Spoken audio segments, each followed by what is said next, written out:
하나님 말씀은 구약성경 욥기 35장 4절에서 8절까지입니다. 우리 같이 한 목소리로 함께 읽겠습니다. 내가 그대와 및 그대와 함께 있는 그대의 친구들에게 대답하리라. 그대는 하늘을 우러러보라. 그대보다 높이 뜬 구름을 바라보라. 그대가 범죄한들 하나님께 무슨 영향이 있겠으며 그대의 악행이 가득한들 하나님께 무슨 상관이 있겠으며 그대가 의로운들 하나님께 무엇을 드리겠으며 그가 그대의 손에서 무엇을 받으시겠느냐. 그대의 악은 그대와 같은 사람에게나 있는 것이요 그대의 공의는 어떤 인생에게도 있느니라. 아멘. 구름에도 못 미치는 사람이라는 제목으로 말씀의 은혜를 나누고자 합니다. 이제 엘리후는 욥과 욥의 친구들에게 그대와 및 그대와 함께 있는 그대의 친구들에게, 그래서 이제는 욥뿐만 아니라 욥의 친구들도 가지고 있는 문제점이겠죠. 그들의 무지, 그들의 어리석음을 이제 깨우쳐주고 교훈하려고 합니다. 그래서 그대와 함께 있는 그대의 친구들, 그러니까 이것은 전체, 지금 이 본문에서는 욥과 욥의 세 친구를 1차적으로 가리키는 것이겠습니다만 이것은 사람 전체를 의미한다고 볼 수 보아도 무방하겠습니다. 근데 여기에 보면 이제 4절과 5절은 본다라고 하는, 보다라고 하는 동사를 가지고 우리에게 메시지를 주는데, 첫 번째로 이제 5절에 그대는 하늘을 우러러 보라, 하늘을 우러러 보라. 그래서 지금 우리말 성경은 본다라고 하는, 보다라고 하는 두 개의 동사가 겹쳐서 쓰이고 있기 때문에 이것을 그냥 우러러 보라 이렇게 되어 있습니다만, 우러러라고 번역한 것은 나바트입니다. 나바트. 이것도 본다는 뜻이에요. 근데 이 나바트는 어떤 목표 지점을 본다는 뜻입니다. 나바트. 그리고 라는 눈으로 본다는 뜻이에요. 그래서 이 나바트는 우리가 보아야 할 곳, 사람이 지향해야 하는 목표 지점을 가리키는데, 사람은 땅에서 살고 있지만 바라보아야 할 것은 땅이 아니라 하늘인 것을 가르쳐 줍니다. 그래서 이것을 하늘을 우러러, 또 라라고 한 것은 그러면 우리가 바라보아야 할 곳이 하늘이지만, 그럼 뭐 하늘을 봐도 되고 땅을 봐도 되느냐, 그것이 아니라 우리의 눈으로 보아야 한다는 것. 다시 말해서 이 라는 보는 행위, 그래서 실천과 순종을 강조합니다. 그리고 높이 뜬 구름을 바라보라. 여기서 이제 바라보라 할 때 이것은 슈르입니다. 그러니까 슈르는 관찰한다라는 뜻이에요. 그러면 관찰한다라고 하는 것은 우리의 지성을 기울여서 보는 것을 말하죠. 눈으로 보고, 그리고 눈으로 보면서 그것을 비교 분석하고 살펴야 합니다. 그래서 우리의 뜻을 다해서 보아야 할 것을 이야기합니다. 여기서 이제 알 수 있는 것은 우리가 눈으로 보아서 관찰해서 알 수 있는 게 뭡니까? 구름이 하늘에 떠 있다는 거예요. 하늘에 있다는 사실. 그러니까 우리가 눈을 들어서 하늘을 두 눈으로 쳐다보면 우리가 의식할 수 있는 것, 깨달을 수 있는 것이 있는데 거기에 구름이 있다는 거죠. 그러면 그 구름은 사람보다 높이 떠 있다는 것을 알 수 있어요. 그러니까 이런 것을 자연계시라고 하죠. 일반계시 또는 자연계시라고 합니다. 그러니까 그런데 이 사람들이 이런 자연을 관찰하면서 거기서 어떤 원리들을 발견하게 되는데, 그러면 사람들이 그 자연물을 신격화하면서 그것을 종교의 대상으로 삼기도 합니다. 그러니까 지금 5절은 왜 사람이라고 하는 존재가 어떤 존재인지, 이것은 사실상 땅에서 머물고 있기 때문에, 땅에서 살고 있기 때문에 완전하고 또 최고의 존재는 아니라는 것. 하지만 또한 하늘을 보고 또 거기 그것을 관찰해서 거기에서 하나님의 계시를 읽어낼 수 있는 존재라는 것. 그래서 종교를 만들어내는 것이 인간의 특성이죠. 이어 6절에 그대가 범죄한들 하나님께 무슨 영향이 있겠으며 그대의 악행이 가득한들 하나님께 무슨 상관이 있겠으며.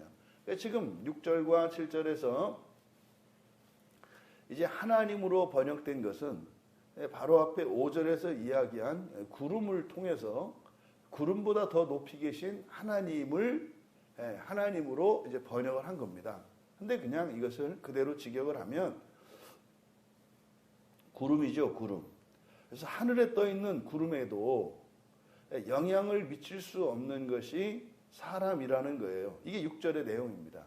그러니까 그대가 범죄한들 구름에 무슨 영향을 미치겠으며 또 악행을 한들 악행이 가득한들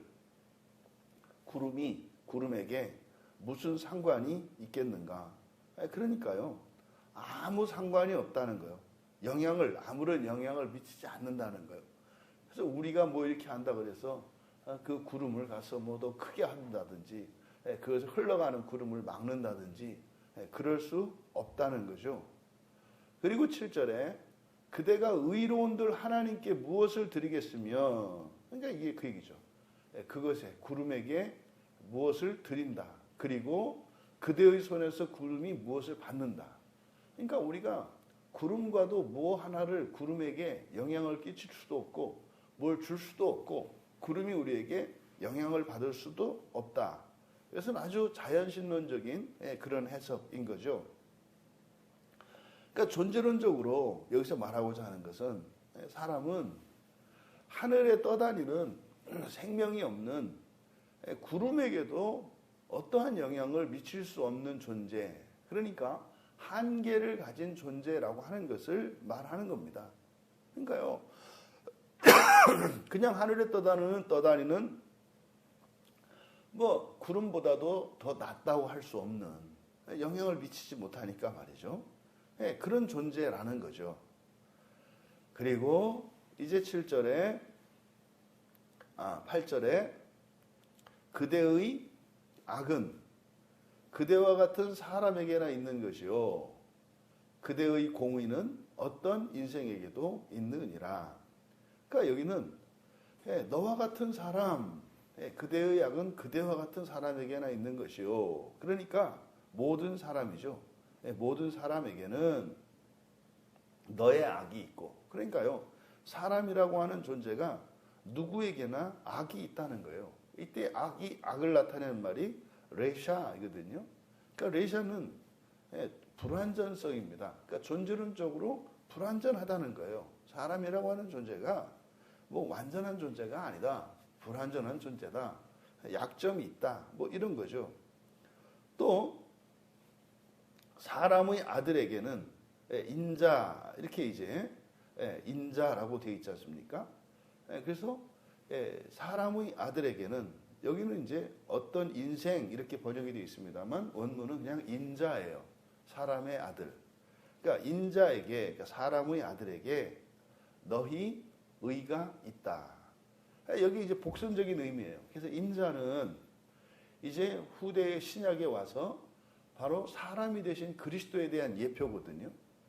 근데 여기서 그냥 사람의 아들이라고 되어 있기 때문에 1차적으로는 그냥 사람이라는 뜻이죠. 근데 사람에게 너의 의가 있다. 그러니까 사람에게는 사람의 의가 있다 이 말이에요. 사람에게는 사람의 의가 있다. 근데 이거를 이제 그리스도에 대한 표현인 인자로 이것을 번역하게 되면은 바로 인자에게 의가 있다 이렇게 돼요. 그러면은 우리가 바라보아야 할 것은 하늘이고 그 하늘에 떠다니는 구름에도 미치지 못하는, 영향을 미치지 못하는 우리예요. 이게 존재론적으로 한계 아래 있어요. 근데 그걸 뛰어넘어야 되거든요. 그래서 우리가 그럼 바라보아야 할 것은 누구다? 인자다. 뭐 이렇게 되는 거예요. 하지만 문맥에서 이 문자적으로는 사람은 지금 엘리후가 욥과 욥의 친구들에게 말하는 1차적인 의미는 사람은 사람의 의를 가지고 있을 뿐이다라는 의미입니다. 그러면 사람에게 악이 있다는 거, 그리고 사람이 온전해봐야 사람의 의일 뿐이라는 거. 그래서 의라는 것이 사람의 의뿐만 아니라 그것을 초월하는 하나님의 의가 있기 때문에 사실은 하나님의 의를 향하여 나아가야 한다는 것을 말하고자 하는 거죠. 이 뢰샤, 악과 관련해서 성경의 인용구들을 보면은, 성경에 사용된 용례들을 보면은 신명기 9장 27절에 주의 종 아브라함과 이삭과 야곱을 생각하사 이 백성의 완악함과 악과 죄를 보지 마옵소서. 이제 모세가 하나님께 탄원하는 내용인데, 사람에게 하나님의 그 은혜가 필요한 영역을 셋으로 나누어요. 완악함, 이건 뭐겠어요? 마음이죠. 이 완악함은 마음을 나타내는 거예요. 마음의 완악, 마음 딱딱하게 굳어진 완악함. 그리고 악, 이 악은 바로 허물이죠. 사람이 가지고 있는 존재론적인 죄, 허물입니다. 그러니까 이게 레샤로 되어 있고, 또 죄를 보지 마옵소서. 그래서 마음과 허물과 죄로 이렇게 구분해서 말하고 있는 것을 봅니다. 또 호세아 10장 13절, 호세아 10장 12절 말씀은 마음 기경에 대한 본문이잖아요. 13절에 너희는 악을 밭가라 죄를 거두고, 그러니까요, 사람 안에 내재되어 있는 이 악으로 말미암아서 우리가 무엇을 하게 되면 죄를 거둔다는 거예요. 또 에스겔 33장 12절에 보면은 또 이 악과 죄의 관계에 대해서 중요한 말씀을 해주는데, 내 민족에게 말해라. 의인이 범죄하는 날에는 그 공의가 구원하지 못할 것이요. 그리스도인이 범죄하는 날에는 그리스도인이라고 하는 그것이 구원하지 못할 것이요. 이런 얘기죠. 또 반대로 악인이 라샤예요. 악인이 돌이켜 그 악에서 떠나는 날에 그 악이 그를 엎드러뜨리지 못할 것이라. 이게 예수님과 함께 십자가에 매달렸던 강도 같은 상황이죠. 악한 사람이라 할지라도, 악인이라 할지라도 그가 거기에서 회개하고 돌이키면 그것으로 인해서 그가 엎드러지지 않는다.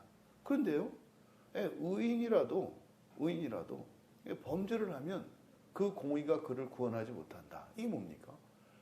지옥에 관한 거예요. 그러니까 악과 이 죄의 관계, 사람에게 있는 이 존재의 불완전성, 내재된 이 허물이라고 하는 것은 극복될 수 없는, 이것은 운명과 같이 이 세상에서는 지고 살아야 하는 것임을 가르쳐 줍니다. 그래서 사람이 의롭다 한들 그 존재론적인 불완전성이라는 한계 내에서의 의이기 때문에 필멸의 존재이고 부서질 존재인 것을 가르쳐 줍니다. 그러니까요, 사람은 사람으로서 완전해서 되는 것이 아니라 사람을 초월하는 무엇, 하나님의 의에, 다시 말해 하나님의 아들이 되어야 한다는 것을 말하는 거죠. 그래서 현재적으로 사람이라고 하는 존재는 낀 존재예요. 완전해질 수는 없지만 완전을 알아.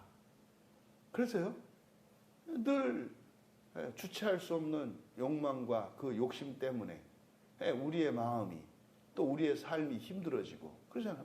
없을 때는 없어서 힘들고 있을 때는 더 없어서 힘들고, 이게 이제 우리들이 가지고 있는 바로 하나님을 향한 우리의 존재론적인 지향성, 신을 바라보게 되어 있는 인간이 가지고 있는 사실은 지상에 있는 모든 피조물 가운데 가장 탁월한 그 탁월성이 바로 하늘을 바라볼 수 있는 것, 하나님 나라를 바라볼 수 있는 거죠. 그런데요, 그것을 향하여 추구하지 않는다면 그것이 오히려 인생을 불행하게 만드는 이유가 된다는 거죠. 얼마나 역사 속에서 종교적인 도움을 얻기도 합니다만 또 반대로 그 종교로 인한 폐해와 그 부작용이 또 얼마나 큽니까? 그러니까요, 이 세상에 있는 종교를 가지고서는 우리가 절대로 구원을 얻을 수 없고 이 세상을 살아가는 동안도 본질적인 그리고 근원적인 이런 모든 것으로부터 벗어날 수 없다는 사실을 우리에게 가르쳐 줍니다. 지금 엘리후는 욥과 욥의 친구들에게 자연 계시를 통해서도 모든 사람은 구원이 필요한 존재인 것을 알 수 있지 않느냐라고 여기서 깨우쳐주고 있습니다. 그래서 모든 종교인들, 그러니까 사람들 중에 또 그런 영적인 그리고 그 자연 계시를 통해서 깨닫게 되어지는 그 무한한 존재, 더 나은 삶을 향한 그 추구, 그걸로 해서 종교를 만들고 종교에 귀의하게 되는데 이런 종교인들조차, 모든 종교인들조차 각자의 방식으로 구원을 위해서 살아갑니다. 각자의 방식으로 구원을 위해서 살아가요. 하지만 그것을 통해서 궁극적으로 사실은 무엇에 다다를 수는 없어요. 왜요? 그래봐야 그냥 사람은 이런 자연물을 능가하는 존재가 될 수 없고 기껏해야 그 종교라고 하는 것이 우리에게 주는 약속은 뭐예요? 그냥 자연에 적응해서 살거나 또 기껏해야 그 자연에 저항하면서 살아갈 때 그저 마음의 평안 정도를 줄 뿐이죠. 결국 이 세상의 모든 종교라고 하는 것은 그저 사람으로 환경에 적응하고 조금 더 나아가서 환경을 좀 극복하고 나아갈 수 있는 인간적인 지혜와 힘과 위로를 줄 뿐입니다. 여러분, 여기서 우리들이 질문이 있어요. 왜 이렇게 다른 종교인들도 이렇게 무엇인가 구원을 위해서 열심을 내고 또 추구하면서 자신의 생각을 끊고 자신의 생각을 굴복시키고 그 종교적인 가르침에 복종을 하면서 살아가고 있는데 또 그렇게 해서 결국 뭐 근본적인 해결책이 없다는 것을 알면서도 그렇게 살아가는데 어찌하여 참 하나님을 믿고 의지하는 그리스도인들은 구원을 위해서 살아가지도 않고 또 그 구원에 대한 어떤 간절한 열망과 심지어는 기대조차 하지 않고 또 그 구원을 위해 제시된 성경 말씀을 읽지도 않을 뿐만 아니라 순종하지도 않고 제 마음대로 살아가려고 할까? 그러니까 왜 일반 종교인들보다도 못한 신앙생활을 하는 걸까? 이게 참 궁금해 마지 않을 수 없어요. 근데 그거는 결국 이제 하나님의 은혜인데 고작 하나님의 은혜가 우리의 현실의 삶에서 하는 일이 다른 종교인들은 엄두도 못 내는 어이없는 죄를 짓는 일에 하나님의 은혜를 사용하고 있는 우리들을 봐요. 그러니까 오히려 예수님을 믿지 않고 참 하나님을 섬기지 않는 사람들도 오히려 지옥에 대해서 두려워하고 하나님 나라에 대해서 소망을 갖고 막 살아가는데 정작 참 하나님을 믿는 우리 그리스도인들은 지옥을 뭐 콧방귀도 끼지 않고 하나님 나라에 대해서 뭐 틈만 나면 내다 팔아가지고 그걸 이렇게 바꿔서 쓰려고 하는 이런 말도 안 되는 일들이 일어나고 있는 우리의 현실을 통해서 얼마나 이 마귀의 열심이 지독한 것인지 또 본문에서 엘리후가 이야기한 것처럼 사람으로 살고자 할 때는 이런 자연물에도 미치지 못하는 것 같은 또 우리가 기독교인임에도 불구하고 이렇게 자연물들을 우상시하고 신격화해서 섬기는 것과 다르지 않은, 그래서 말은 예수를 이야기하고 참 하나님을 이야기하고 구원을 말하는데 그것을 일반 종교화해서 예수 그리스도가 그저 정말 창조주 하나님이시기보다는 태양신보다 좀 인격적이고 생명이 있는 조금 더 나은 신으로, 그러니까 다른 종교에서 믿는 신보다 이렇게 비교적 더 나은 신으로, 이것은 신격화하는 것이 아니라 사실은 격화시키는 거죠. 격화시킴으로써 예수 그리스도를 결국은 피조물로 만들어서, 그럼 기독교 신앙 자체가 일반 종교화 되어지는, 결국에는요 자기 인생의 팔자에서 못 벗어나고, 그리고 자연과 환경에 적응하며 거기에서 그거를 극복하기 위해서 살아가는 비참한 사람의 아들로 전락하게 된다는 것을 우리가 잊지 말아야 합니다. 그리스도인이요 하늘을 보지 않고, 그리고 하나님의 아들 되는 부활의 신앙을 가지지 않는다면, 그 부활의 소망이 없다면 똑같다 이 말이에요. 하나도 다를 바가 없습니다. 여러분, 우리는 과연 그런 것일까요? 타고난 팔자 소관, 또 어려운 고난이나 환난이 찾아오면 거기에 묶여서 거기에서 벗어날 수 없는, 그래서 환경에 의해서 좌지우지되는 그런 존재일까요? 그렇지 않습니다. 그렇지 않습니다. 지나온 과거의 모든 것을 극복할 수 있고, 염려되는 미래의 불행한 일들, 이 모든 것을 능가할 수 있는 힘이 성령으로 말미암아 우리에게 쉼없이 공급된다는 것을 잊지 마시고, 구름에도 못 미치는 사람이 아니라 창조하는 하나님의 자녀로 살고 있음을 기억하시며 주 예수 그리스도 안에서 성령의 능력으로 살아가시는 복된 우리 모두 되시기를 주님의 이름으로 축원합니다.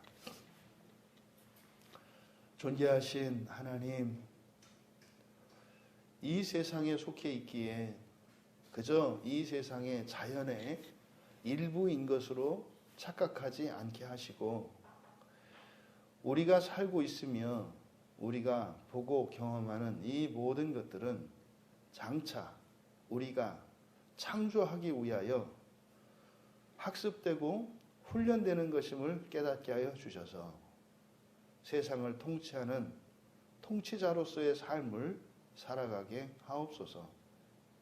예수 그리스도를 믿고 그리스도인이 되었음에도 불구하고 여전히 구름에도 못 미치는 사람과 같은 인생을 살아가는 주의 백성들을 깨워주셔서 이 세상을 초월하여 영원한 하나님 나라의 소망으로 살아가는 저희들 모두 되게 하옵소서. 감사하며 예수님의 이름으로 기도하옵나이다.